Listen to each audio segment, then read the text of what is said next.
नमस्कार दोस्तों, स्वागत है आपका स्टेनो गुरुजी यूट्यूब चैनल। दोस्तों आज की वीडियो हम लोग प्रैक्टिस करेंगे 100 शब्द प्रति मिनट की स्पीड से डिक्टेशन का यहाँ पे अभ्यास करेंगे, जो कि आपके एसएससी स्टेनोग्राफर, डिपार्टमेंटल एग्जाम और भी जो भी आप तैयारियां कर रहे हो सभी के लिए बेहद लाभकारी होगा।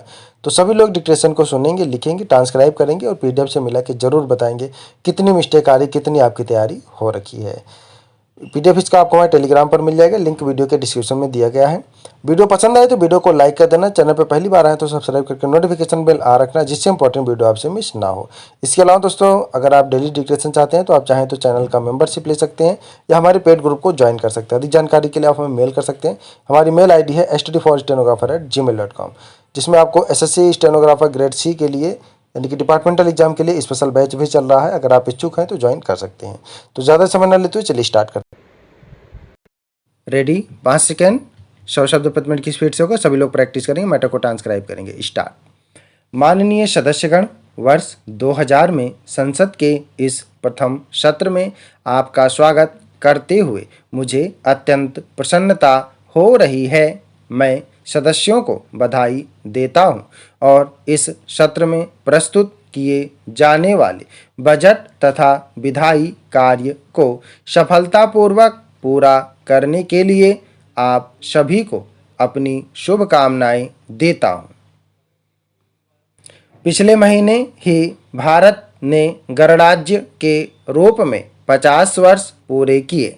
इस प्राचीन सभ्यता के इतिहास में यह एक गौरवमय क्षण था।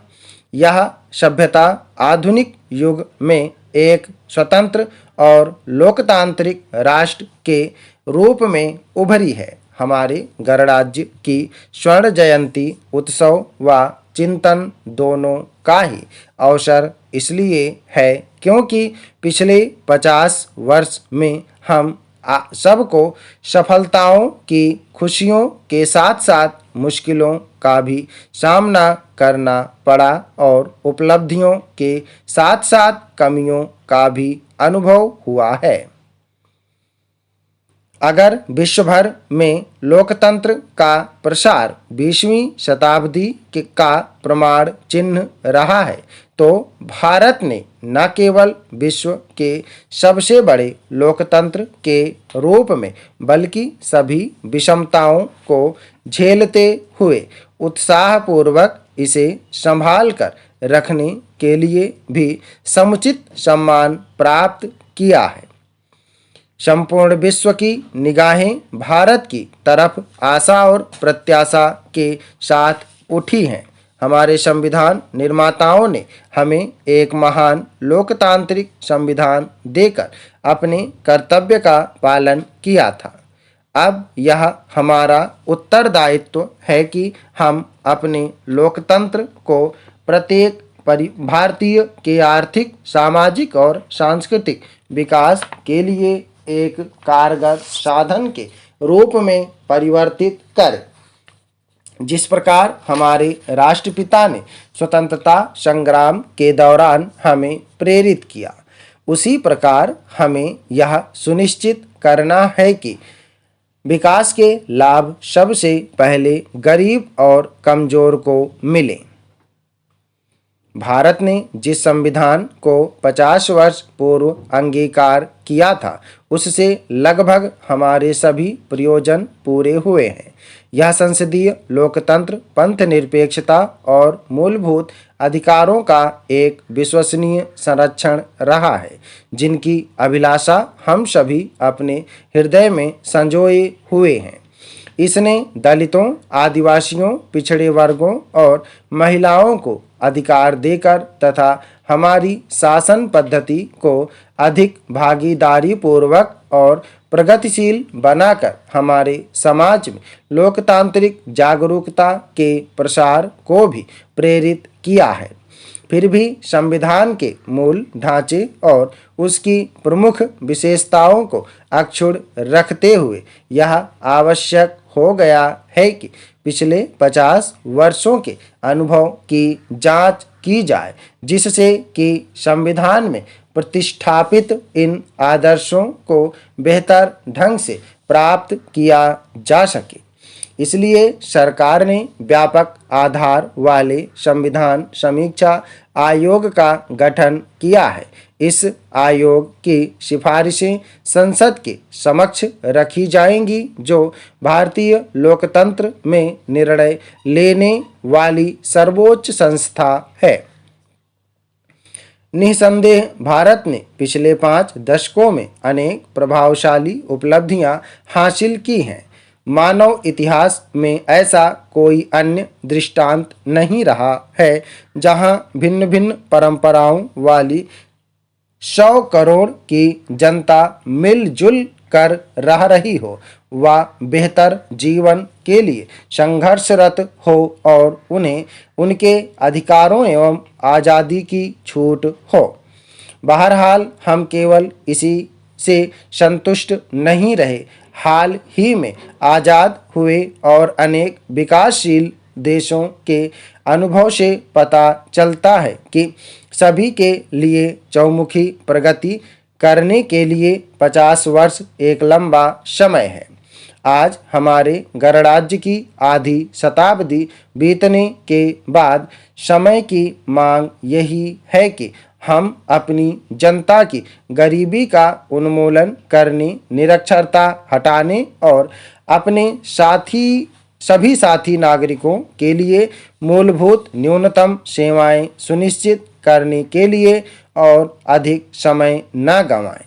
इस ऐतिहासिक कार्य को पूरा करते समय हमें चाहिए कि हम इसके साथ ही सामाजिक न्याय को सुदृढ़ करें, महिला पुरुष के बीच समान न्याय को प्रोत्साहित करें, क्षेत्रीय असंतुलन खत्म करें और गांव एवं शहर में अंतर कम करें। यदि हमारा एक बड़ा क्षेत्र और जनसंख्या के अधिकांश वर्ग वंचित एवं गरीब रहते हैं, तो भारत वह सुदृढ़ता और खुशहाली प्राप्त नहीं कर सकता जिसकी हम सभी इच्छा करते हैं और जिसके लिए हमारा देश सक्षम है। विकास में सामाजिक एवं क्षेत्रीय असंतुलनों को दूर करने के लिए तीव्र आर्थिक वृद्धि एक पूर्वापेक्षा है। आर्थिक वृद्धि को तेज करने के स्पष्ट इरादे के साथ पिछले दशक के आरंभ में शुरू किए गए आर्थिक सुधारों की एक ऐतिहासिक आवश्यकता थी। पिछले दशकों में हमारी विकास प्रक्रिया में जो कमियां आई हैं, उन्हें ठीक करने की आवश्यकता है। यह गर्व और संतोष का विषय है कि हमारे देश ने इन सुधारों को सामाजिक अशांति के बिना और प्रायः पूर्ण राजनीतिक सहमति से कार्यान्वित किया है। इन सुधारों से अब विभिन्न क्षेत्रों में वांछित परिणाम मिल रहे हैं। हमारी अर्थव्यवस्था की सतत वृद्धि दर बढ़ी है। हमारे उद्योग और वित्तीय प्रणाली अधिक मजबूत हुए हैं और उनमें प्रतिस्पर्धा बढ़ी है। सरकार आर्थिक सुधारों की गति को तेज करने और उनके क्षेत्र को व्यापक बनाने के लिए वचनबद्ध है। साथ ही हम आर्थिक सुधारों के लाभों को उन क्षेत्रों और समुदायों के पास पहुंचाने के लिए सुविचारित व संगठित प्रयास करेंगे जिनको अभी तक उनका लाभ नहीं मिला है। हो सकता है कि विगत 10 वर्षों में भारत के आर्थिक विकास के दृष्टिकोण में बदलाव हुआ हो, परंतु समानता और सामाजिक न्याय के उद्देश्यों में नहीं। हम यह सुनिश्चित करने के लिए अपने प्रयासों को दोगुना करेंगे कि आर्थिक सुधारों में गरीब और वंचित लोगों की भागीदारी उनकी वर्तमान भागीदारी की अपेक्षा और अधिक हो। हम अनुभव करते हैं कि विकास प्रक्रिया में लोगों की उत्साहवर्धक भागीदारी सुनिश्चित करने के लिए यह आवश्यक है। गौरवमय खुशहाल भारत का एजेंडा में समानता व रोजगार सहित तीव्र विकास के लिए ढांचे की व्यवस्था की गई है। यह राष्ट्रीय लोकतांत्रिक गठबंधन की सरकार का एक साझा नीतिगत दस्तावेज है। नीतिगत विषयों पर निर्णय लेने के कार्य में तेजी लाने तथा लंबित विधान को पारित करने का सरकार का रिकॉर्ड यह दर्शाता है कि वह इस एजेंडे में किए गए वायदों को पूरा करने के लिए वचनबद्ध है। सरकार आर्थिक सुधारों की संगत योजना पर सशक्त कार्रवाई जारी रखेगी। इन सुधारों में कृषि उद्योग, लोक उद्यम, राजकोषीय समेकन और अंतरण, कर सुधार, वित्तीय सेक्टर में सुधार और विदेशी निवेश संबंधी नीतियां शामिल होंगी।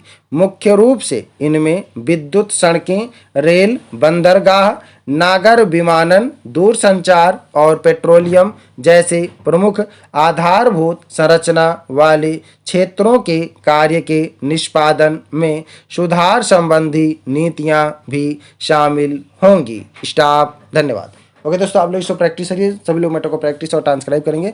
डिक्टेशन को सुनना है, लिखना है, उसके बाद ट्रांसक्राइब करके पीडीएफ से मिला के जरूर बताइए कितनी मिस्टेक हो रही है, कितनी आपकी तैयारी हो रखी है 100 शब्द प्रति मिनट। उम्मीद है कि दोस्तों वीडियो आपको पसंद आया होगा, तो वीडियो को लाइक कर देना और अगर अभी तक आपने हमारे चैनल को सब्सक्राइब नहीं किया तो प्लीज़ सब्सक्राइब करके नोटिफिकेशन बेल ऑन करना। और दोस्तों, अगर आप डेली डिक्टेशन चाहते हैं तो आप चाहें तो चैनल का मेंबरशिप ले सकते हैं या हमारे पेड ग्रुप को ज्वाइन कर सकते हैं। अधिक जानकारी के लिए आप हमें मेल कर सकते हैं। हमारी मेल ID है studyforstenographer@gmail.com। अपना बहुमूल्य सुझाव हमें कमेंट बॉक्स में जरूर देना। वीडियो को पूरा देखने के लिए बहुत बहुत धन्यवाद। Thanks for watching. जय हिंद, जय भारत।